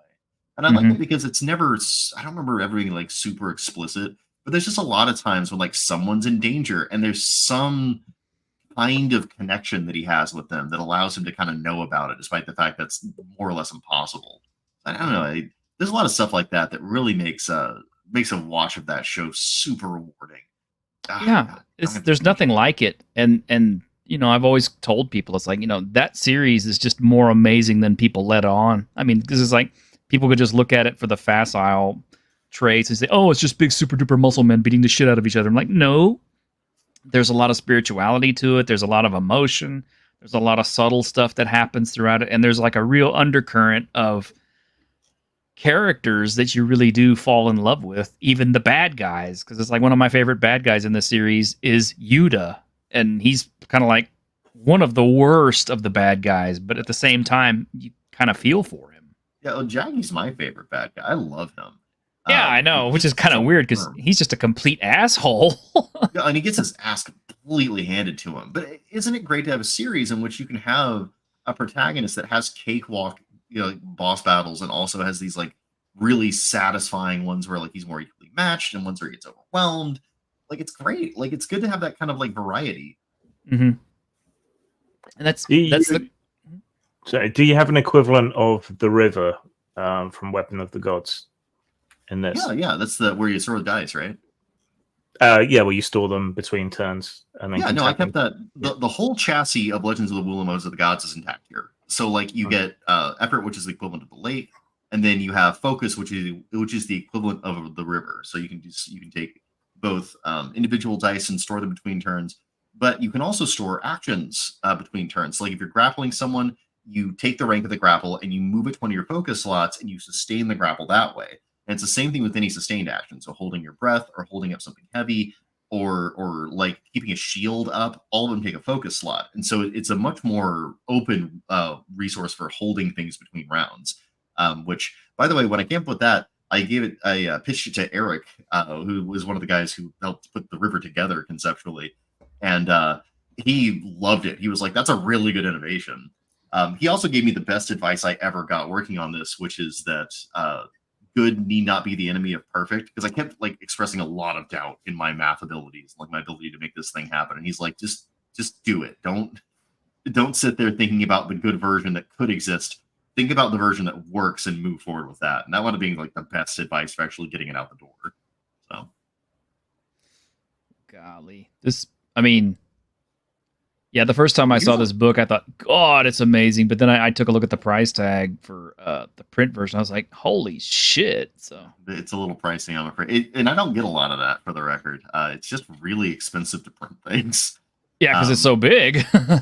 Well, and another thing about the price is that the price on the PDF is high, too. I actually wrestled with the idea of bringing it lower, but then I thought about it for a while.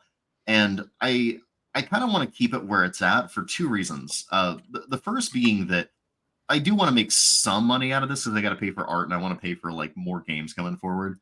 And I have to keep it high enough that that's realistic, even with the smaller amount of sales that I'm getting. But also, like, it's kind of a filter. I don't want this to be picked up and just collect dust on people's shelves. I really want people to want to play the game and be motivated enough to put that little extra effort in to get to that higher price tag. And I found that people that buy this game run it. They're excited about it. You know, they ask me about resources for running it. And it's telling me that to some degree that strategy is working. So, because I don't care for people that collect RPGs collecting mine, although it's probably easier money if I just reduce the price for them. What I want is GMs who want to run this game and are excited enough about it that the people who play it are going to want to run it too. Like that's kind of like who I'm targeting ultimately.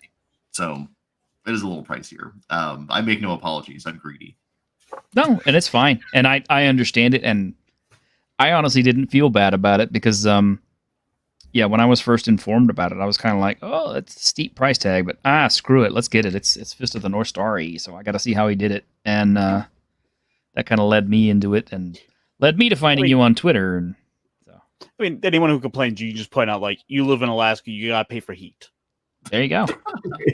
I mean, bullets for the big gun to stop the polar bears is, even to stopping the moose, like eggshells are expensive, guys.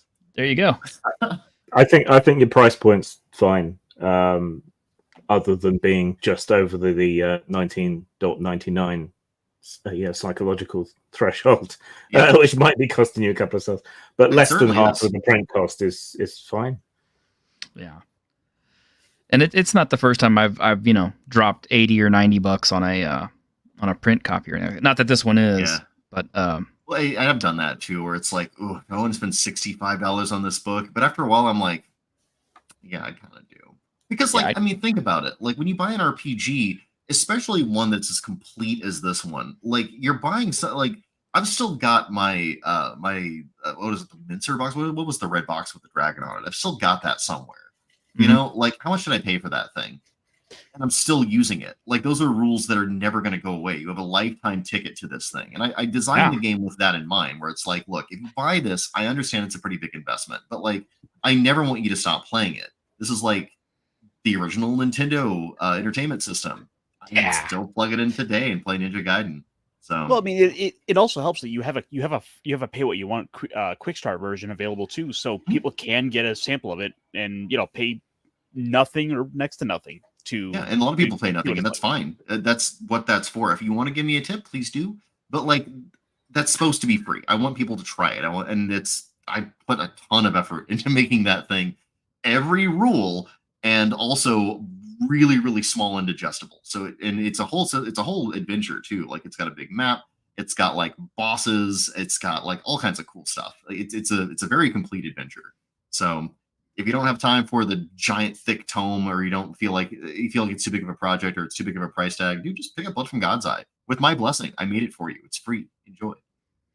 There you go. Now we just gotta make sure that Grim will run it. Do it, Grim. Do it, Grim. I promise it is very easy to run. It's very friendly. If you've done a dungeon, you've done Blood from God's Eye. Same exact stuff. Once I get a hard copy, it'll be on the list, and I shall put it towards the front of the list. Yeah, and definitely once I get my hard copy, I do plan on doing an unboxing on the stream. So because I like doing that. I need to do a print version for Blood from God's Eye. The PDF is actually ready for it. I need to. Okay. You know what? You've motivated me. That'll be my next thing that I do. I'll get that ready for print and send you one. You might get the very first one, Jim. I might give you the very first print ever of Blood from God's Eye that isn't just like a version that I'm using for to make sure the print works. So enjoy that. It's exclusive access. All right. Well, we've almost gone 2 hours, which is longer than we usually do. But I mean, like I said, I've enjoyed talking to you, and I had a lot of fun. Is there anything you want to ask us or anything before we close down? I could stay here for a long time picking your guys' brains. It's actually just really nice to talk to everybody. I didn't know Jim was going to be on. I'm a little starstruck. I follow your channel, Jim, and I really like your stuff. So like, I'm still a little overwhelmed by it. It's nice. Stop it. I'm British. Leave me alone. Well, you're always welcome back. Well, rock on. I might do that. Okay. Geez. This has been overwhelmingly fun. I have probably a lifetime's worth of talking about my stupid idiot punch game in me. So anytime that you guys want to have me on, I'm more than willing to waste your time as I've just evidenced. So. Oh no! I have no doubt that T-shirt's gonna want to bring you on time and time again to be able to talk about, herder, dumb fist punch, TV show, herder, dumb fist punch, this or that. I'm a little bit of a Fist of the North Star nerd. So. Oh, good. You're my kind of dude then. Yeah, I mean, I just released my first opening lore video for it like a month ago, and the next one is due out anytime now, and then I'm going to start all the little character delves, so you're going to find out as much as I know anyway about Shin and Yuta and Rei and Kenshiro and everyone else as we go.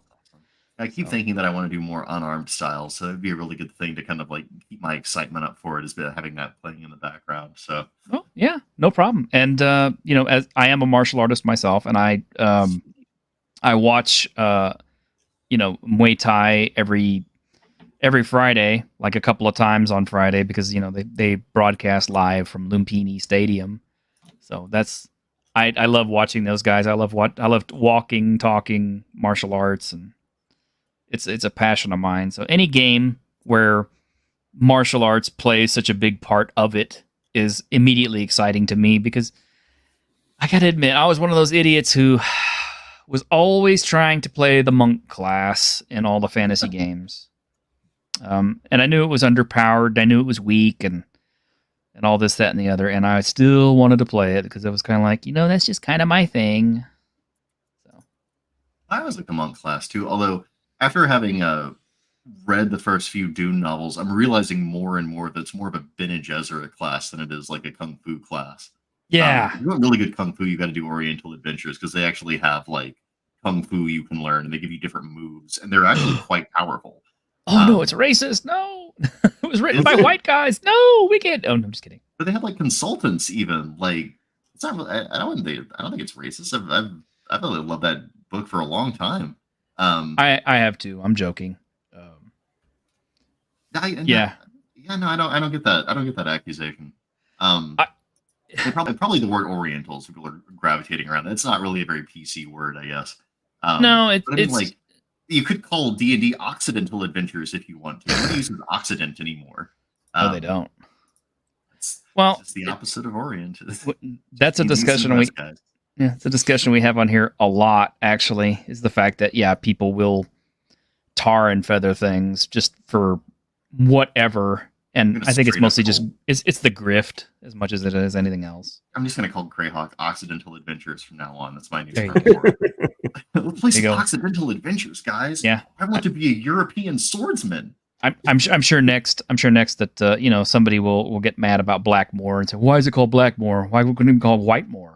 It's written by white guys. Wait, we don't. No, calling it Whitemore would be really racist, though, right? Would it? I don't know. Calling it Blackmore makes it sound evil. I think Whitemore is the street name for my Farog. Oh, Varg. That was awesome. Oh my gosh. Okay, I almost hate to ask, but what has he been up to? Because he's been way too quiet. I haven't kept up with him very much. I don't know. I could always check his Twitter to find out, but do I really want to move into like the wilderness to like live in a log cabin? Like, it's something really weird that happened to that guy. So you're saying he's up in your neck of the woods? He's in France. He's different wilderness. Yeah. This isn't wilderness. This is wasteland, dude. This is a whole different animal. Yeah, he's over in France. I think he basically has a potato for a computer, and yeah, he's out there with his kids and his wife, and they do what they do. Life. Yeah. Well, I can't complain. I mean, at least he's got a wife. A wife is better, trad wife. A wife is better than no wife. So, or is it? I don't know. Potato. I don't know. I've never seen her. Me neither. But anyway. All I remember about Mifrod was that there was rules for the choppiness of waves, and I was reading through those, and I was like, yeah, this that alone, like, I know there's a lot more going on with Mifrod, but that alone, I was just like, well, this isn't the game for me. I've never cared that much about waves in a lake. Very important for Vikings. Well, yeah. I suppose it is, and I cannot be asked to care about that. Again, if you're trying to sail your ship and the waves are too choppy, it's gonna make you sick and could throw you off course. You never know. I guess. I've never been so into the Viking experience that I've been like, oh man, if only D&D had rules for slightly choppier waves than this. I need more fidelity in the choppiness of waves. Well, that's where it's at. Ultimately, all TTRPGs kind of break down into one of two camps. Do you want more simulationist or less simulationist? Well, you add fidelity into the parts of the rules that you want to take up time at the table and the focus of the players, right? So there's a lot of fidelity in my game about punching because fighting is cool. And it's the biggest part of the game. Right. But I couldn't imagine thinking like, model shipbuilding. I need to have a lot of fidelity for putting a needle and thread inside of a glass jar. Like, that's kind of the equivalent. It's like, look, dude, just get on a boat if you care that much. Just build the glass model. Like, I don't want to actually get into a fist fight with a tank because, like, it doesn't go down well. But, like, it just seems weird to me that you'd make the rules out about that. But anyway, to say that that's my biggest complaint about Mifrog would be an understatement. But, like, that was definitely the moment when I was like, this guy's mind does not work in a way that is healthy and conducive to making good RPGs. Yeah. Well, anyway, I guess somebody buys his books, so I did just for review purpose. So there you go. I got to go watch that review now. You got so much stuff I got to watch now. Yeah, I've got quite a catalog. I've got like 400 and something videos. So knock yourselves out, and they're not all boring. Cool. I'm gonna go roll the dice on those then. There you go. No, just no. 4-hour-long screed on toothpaste brands, eh? Well, I'll give it a shot. We're not quite that bad. I mean, the longest video I think I actually have is the interview with James Radji the Fourth, and that was 5.5 hours, and it was so just much fun. Yeah, and game designers tend to bloviate. We're an excitable bunch, so like, yeah, I'll make this go another hour if you let me, though. So we should probably stop this. Hey, Tim Hayes, it's good to see you, man. Yeah, we'll go ahead and stop for the night, and just say thanks very much for hanging out with us, Joel. I do appreciate it, and now I've actually got to talk to the guy on Twitter, so that's cool. The guy on Twitter. Yeah, because that's the only place I've seen you is on Twitter and on your Discord. So it's kind of like, hey, now I actually got to put a face and a voice to the name, and you know mine now. So it's like, hey, I apologize for the disappointment, but take no disappointment here. But in any case, for those of y'all out there in YouTube land, tomorrow I'm running the last Cyberpunk game using Cities Without Numbers before we switch over to Zombicide Chronicles. So that will be tomorrow. And Tuesday Tuesday morning, 9 a.m. Central Standard Time. We are bringing back Dungeons and Discussions. Me and Grimar. So you guys are welcome to join us. I'm not sure what our topic will be. Yeah. I'm not sure what our topic will be about. I think I had it and then I lost it and then I had it. I think we're going to talk about hit points because everybody always has to bitch about hit points and it comes up so much. I mean, I don't know. Hit points always sounds like a good topic just because it's one of those weird areas of does it make sense? Why does it make sense? And why doesn't it make sense? And what are we actually healing when we throw healing spells? And if it's supposed to mean this, then why are we doing this? You know, it kind of abstracts from both ends of the candle. Yeah, and people are always trying to explain it to me, and I'm just kind of like, yeah, well then why is this important? Why are we doing this with it? You know, but it's supposed to be your techniques and your parries and your blocks. No, it's not, because what are you healing if you're healing that? I'm healing my parries. Well, the fighter can't parry anymore. I have to heal his parries with his hit points. Okay. It becomes a lot more esoteric if there's no actual wounds. Because, I mean, again, what is the cleric doing at that point? Yeah. Just putting their hands on you and praying, and you're like, you know what? I do feel better. Thoughts and prayers. Yeah. let me lay hands on you, and your defenses will suddenly get better. Oh, okay. That's pray the pain away. Yeah. Would you please get your finger out of my ass, Padre? It's a healing finger. Shut up. Ouch. So you got to hang out with us. So, all right.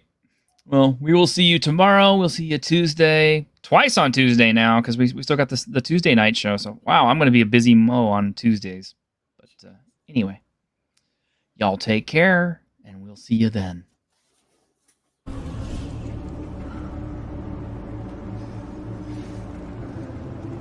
On behalf of the staff of the Independent California Motel, I wish you all sweet dreams.